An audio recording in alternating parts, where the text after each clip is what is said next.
So we heard the story a little bit earlier of Mr. Archer Granger, and his parents are here, Pete, and we also have Jennifer Granger joining us now. They are live here, and good morning, guys, and thanks for coming in today. Good morning. How are you guys doing? Very good. Doing pretty good. Well, tell us. Let's take us back as we go back to that day. It was back in August several years ago. Pete, tell us kind of what happened. Well, we were getting ready for our daughter's open house, and Archer got too close to the mower, and it spun, and he was there, and it hit him, and it hurt him really bad, and we knew he had to go somewhere special, and they flew him right here. Now, Archer, you actually got to go on a helicopter, is that correct? Yeah, I actually remember the helicopter ride. You do? Yeah, parts of it. I was actually laying down in the helicopter, and the paramedic right beside me was watching the screen to make sure how my heartbeat was going and stuff, to make sure I was alright. And he asked me what my favorite TV show, and I was like, of course. I would have said SpongeBob because I was like everyone's favorite back then. Right. It still is. Yes, nice. Mine is still. You know, Mom, he wanted to go in flip-flops that day. Oh, yeah. We're like that. We like bare feet and flip-flops as long as it's warm out. And that day I just had a feeling, we're going to be working out in the yard. Maybe you should wear your boots, buddy. And I'm very, very thankful that I decided to make him wear those. So the accident takes place. Then he's flown in a helicopter. What's going through your mind at that point? I was freaking out. I was a wreck. Luckily, Pete was more under control than I was. We were terrified. We didn't think he was going to be able to walk. We honestly weren't sure if he was going to live. Pete, take us as they're going through. There were a lot of people involved in basically saving his foot, saving his leg. Oh, I mean, it's the people we saw, I couldn't even count, and I can't even imagine the chaotic mess it was in the emergency room and in the OR. But it just, everywhere we turned, it seemed like that person was helping our son. It didn't matter who it was in a hospital.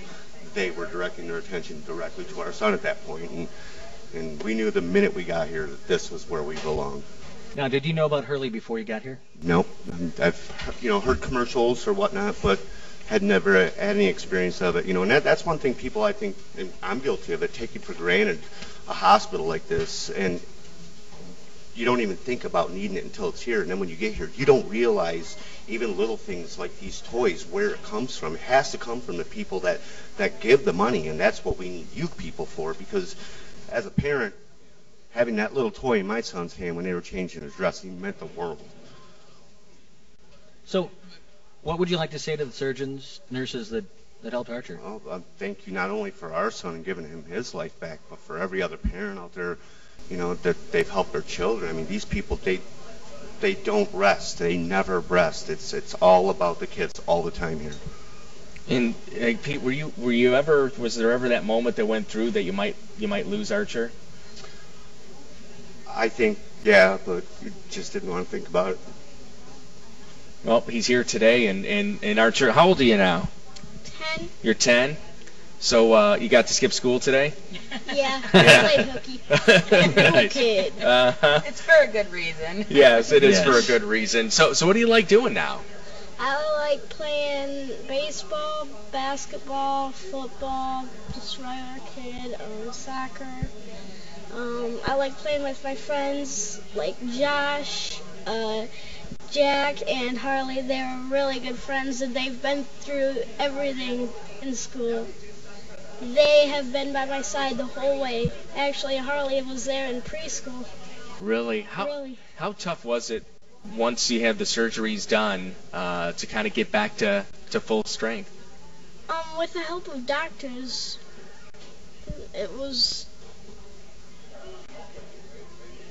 awesome. It was not hard with the doctors I got because they were extraordinarily good at what they were doing. Do you have a girlfriend? No.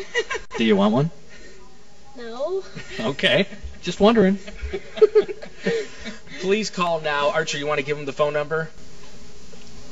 1-866-775-5437. That's 1-866-775-KIDS. Become a miracle maker. You know, we're seeing a living miracle right here in the Granger family. And Archer, who's, as he said, he loves to play all the different sports. He's running around and he's doing all those things that kids should be doing. Become a miracle maker now. We have 4. We only need 5 left. That would be a $600 one-time donation. Or if you want to become a miracle maker, pick up the phone right now. I know it's lunchtime, but right before you head out, 866-775-5437. Only $10 a month or 30 cents a day. Put it on your credit or your debit card or a one-time gift, and we can buy the distraction therapy item toys for the pediatric ER here at Hurley. We are live at Hurley Children's Hospital on the Hit Music Channel, 102.5 WIOG.